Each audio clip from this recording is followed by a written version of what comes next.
एकदम सही कहा योगी आदित्यनाथ जी ने कि बटोगे हिंदुओं तो कटोगे हिंदुओं, एक रहोगे तो नेक रहोगे। अब आती है बात कि लोग ये पूछ रहे हैं काटेगा कौन?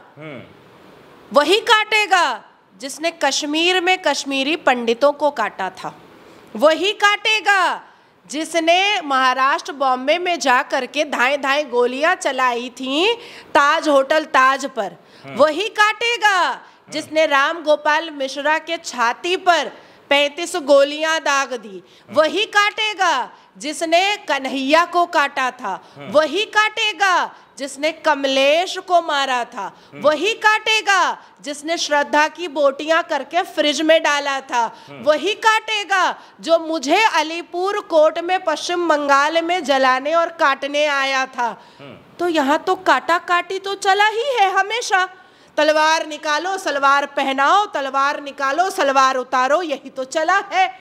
उत्तर प्रदेश में हिंदुओं को अपनी बेटियों की आबरू बचानी है, मंदिर बचाना है, अपने भगवान की प्रतिमा बचानी है, सनातन धर्म को बचाना है, इस राष्ट्र को बचाना है, जगधरती माँ को बचाना है, तो बटना नहीं होगा हिंदुओं को।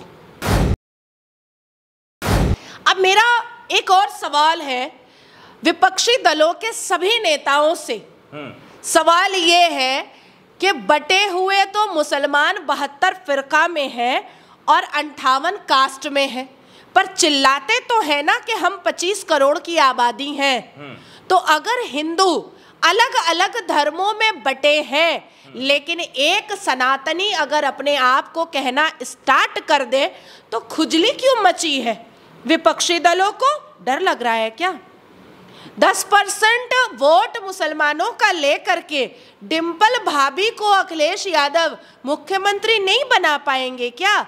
अपनी बिटिया को जो मेकअप पॉलिश करके लोकसभा इलेक्शन में मैदान में उतारे थे परिवारवाद की राजनीति करवाने के लिए, बेटी को होम मिनिस्टर नहीं बना पाएंगे क्या? अपने रिश्तेदारों को कैबिनेट मंत्रालय में नहीं डाल पाएंगे क्या? पुलिस को दलाल बना करके घुमा नहीं पाएंगे क्या? आजम खान को बाहर नहीं निकलवा पाएंगे क्या? चोरी चमारी छिनतई और मुसलमानों के आतंकी हमलों को फिर से स्टार्ट उत्तर प्रदेश में नहीं करवा पाएंगे क्या? बेटियों का अपहरण और बेटियों का बलात्कार, हिंदू बेटियों का बलात्कार फिर से उत्तर प्रदेश में शुरू नहीं करवा पाएंगे क्या? इसीलिए चाह रहे हैं कि हिंदू एक ना हो, हिंदू नेक ना हो।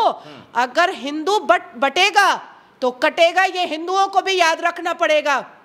और ये मैं इतनी जिम्मेदारी से इसलिए कह रही हूँ कि इस बार उत्तर प्रदेश में और महाराष्ट्र में हिंदू अपना मतदान करने से पहले बांग्लादेश के हालात को अपने आंखों से दोबारा फिर से झांक कर देखो कि कैसे हिंदुओं की बहु बेटियों को लूटा भी गया, काटा भी गया, मारा भी गया और माले गनीमत समझ करके बेआबरू और बेइज्जत भी किया गया। अगर भारत में, महाराष्ट्र में, उत्तर प्रदेश में हिंदुओं को अपनी बेटियों की आबरू बचानी है, मंदिर बचाना है, अपने भगवान की प्रतिमा बचानी है, सनातन धर्म को बचाना है, इस राष्ट्र को बचाना है, जगधरती माँ को बचाना है, तो बटना नहीं होगा हिंदुओं को। अब आती है बात कि लोग ये पूछ रहे हैं काटेगा कौन? वही काटेगा जिसने कश्मीर में कश्मीरी पंडितों को काटा था, वही काटेगा जिसने महाराष्ट्र बॉम्बे में जा करके धाए धाए गोलियां चलाई थी ताज होटल ताज पर, वही काटेगा जिसने राम गोपाल मिश्रा के छाती पर 35 गोलियां दाग दी, वही काटेगा जिसने कन्हैया को काटा था, वही काटेगा जिसने कमलेश को मारा था, वही काटेगा जिसने श्रद्धा की बोटियां करके फ्रिज में डाला था, वही काटेगा जो मुझे अलीपुर कोर्ट में पश्चिम बंगाल में जलाने और काटने आया था। तो यहाँ तो काटा काटी तो चला ही है हमेशा। तलवार निकालो सलवार पहनाओ, तलवार निकालो सलवार उतारो, यही तो चला है। तो एकदम सही कहा योगी आदित्यनाथ जी ने कि बटोगे हिंदुओं तो कटोगे हिंदुओं, एक रहोगे तो नेक रहोगे।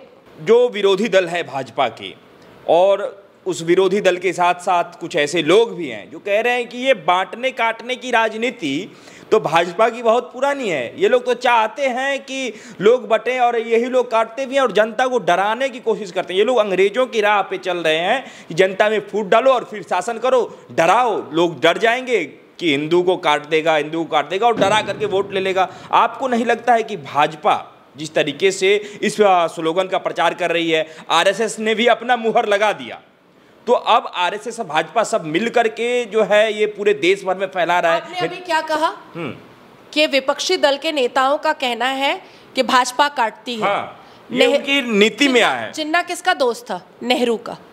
यासीन मलिक किसका दोस्त था? हमारे पूर्व प्रधानमंत्री मनमोहन सिंह का। अकबर के बाबर के कब्रिस्तान में फूल कौन चढ़ाता था? गांधी परिवार। ठीक है। अभी जाकिर नायक किसका दोस्त था? दिग्विजय का।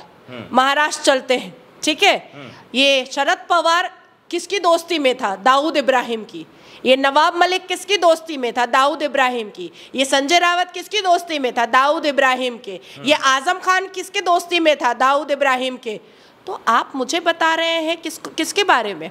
जो टेररिस्ट आतंकियों के साथ बैठ करके दस्तरखान पर तंदूरी मुर्गा तोड़ा करते थे, वो भाजपा पर उंगली उठा रहे हैं। कैसे कैसे? और मुसलमान वादियों का समर्थन करने वाले आज तक शिया, सुन्नी, देवबंदी, बरेलवी, बोरी और अहमदिया मुसलमानों को तो एक नहीं कर पाए, चले आए हैं सनातनियों को बांटने का और काटने का और पीटने का बात करने के लिए। जिन लोगों ने आतंकवादियों के साथ बैठ करके दस्तरखान पे शीर खोरमा और जंगजू स्ट्रैटेजी बनाने का काम किया है और भारत को बर्बाद करने का प्लान किया, आज वो भाजपा पर उंगली उठाते हैं। छी छी छी छी, शोभा नहीं देता। इतिहास के पन्ने और खोलेंगे तो राहुल गांधी चुल्लू भर पानी में डूब के खुद को मार डालेंगे। चाइना के साथ, जो चाइना हमेशा भारत का बुरा चाहा, चाइना के साथ वाइन के गिलास कौन खड़काया करता था? हमारी सोनिया एंटोनियो जी खड़काया करती थी। मारुति स्कैम करके पैसा कौन बनाया करता था? हमारे राजीव गांधी और संजय गांधी जी करते थे। अब आप बताइए, साधु स्लॉटर किसने करवाया था? हमारी इंदिरा गांधी जी ने करवाया था। सिखों का स्लॉटर किसने करवाया था? हमारी इंदिरा गांधी जी ने करवाया था।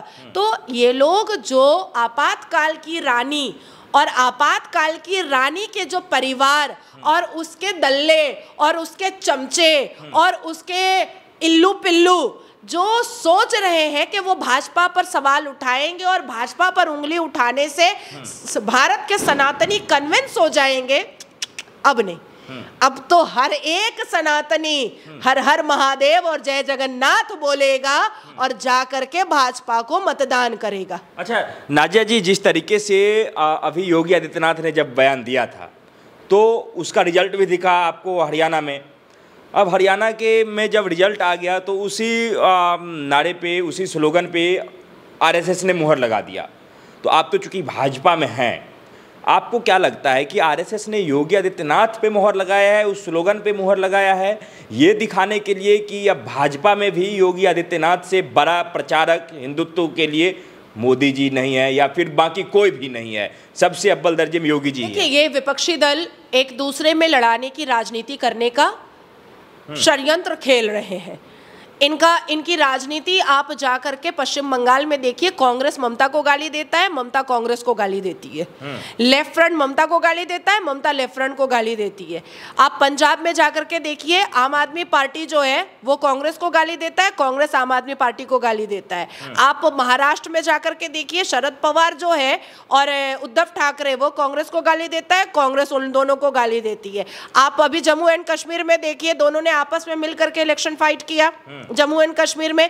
बाद में कांग्रेस ने क्या बोला? हम आपके साथ नहीं, हम बाहर से समर्थन करेंगे। क्यों? क्योंकि कांग्रेस का नील बटा सन्नाटा हो गया, टाई टाई फुस हो गया। अब वो फारूक अब्दुल्ला को राहुल गांधी गाली दे रहा है, राहुल गांधी को उमर अब्दुल्ला गाली दे रहा है।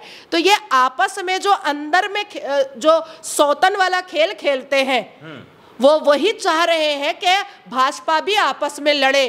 भाजपा में कोई नेता नहीं होता, सब कार्यकर्ता होता है और इस देश की रक्षा करने वाला योद्धा होता है। जितना वैल्यू आदरणीय प्रधानमंत्री की बातों का है, उतना वैल्यू एक मामूली कार्यकर्ता की बातों का भी है। आदरणीय प्रधानमंत्री की बातों को अगर लाखों करोड़ों लोग सुनते हैं, तो अगर वैल्यूएबल बात नाजिया इलाही खान एक मुसलमान बेटी रखती है, तो लाखों करोड़ों लोग पूरी दुनिया में नाजिया इलाही खान की बात भी करते हैं।